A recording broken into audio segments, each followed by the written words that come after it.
Chapter 4, Donovan's Decision. That night, laying in bed, Donovan thought about all of the suggestions he had heard that day. All of them were good ideas, but none of them solved his problem. He did not want to put his words in a box, or a book, or a box. He liked lying in his bed, looking up at his words in the word jar.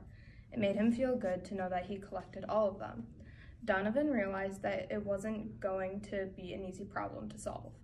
Maybe no one could help him to solve it. Maybe he should just give up and get a bigger word jar. Then Donovan remembered the one person who always had the greatest ideas of all. Donovan turned on his side, pulled the covers over his shoulders, and closed his eyes. When Donovan woke up, the rain was beating a steady rhythm on the window pane. He jumped out of bed and looked out his window. Overhead, the clouds were like gray, fluffy pillows. And when he looked down, he saw lots of umbrellas. There was a large purple polka-dotted umbrella, a green striped one with tiny blue flowers, and a small red umbrella that looked like a poppy. The umbrellas were like a parade of brightly patterned mushrooms. Donovan laughed and began to get dressed. Donovan went downstairs and saw his mother digging in the hall closet. She seemed to be in a big hurry. "Good morning, Mom," Donovan said, going over to her to stand beside her. "What's the big rush?" he asked. His mother didn't seem to be listening. She just dug deeper into the closet. "It's a perfect day to visit Grandma," Donovan kept talking. "I thought it would be fun if I put on my new raincoat and stomp in some puddles." "Not today, Donovan. I need you to be a good big brother and do me a favor." Donovan's mom pulled a shiny black raincoat from the closet and put it on as she talked. "But Mom, this is important. I've got to see Grandma today."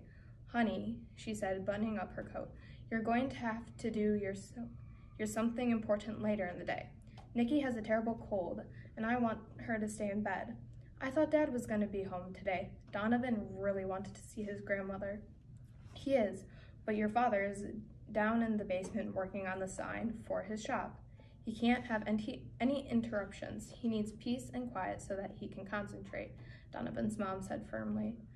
"Maybe I could just go around to Grandma's and make it quick?" he insisted. "Donovan, I would let you do that if I could, but I have got to get a copy of your father's business card to the printer. If I don't, our order won't be finished in time." Donovan's mom put her hands on his shoulders and said, "Honey, if all you have to help is get ready for the opening. Do you want to help out, don't you?" she asked. "Yes, Mom," Donovan answered. "You stay with Nikki until lunchtime, and then if your father is finished, you can go and visit your grandmother," his mother said firmly.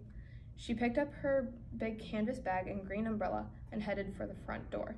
"Donovan, don't you leave this house until your father says it's okay," she said before closing the front door. "Yes, ma'am," he said to an empty room. Donovan stared at the splattered window panes until he saw his mother's umbrella disappear around the corner. "Well, I guess I'm stuck in the house," Donovan said with a long sigh.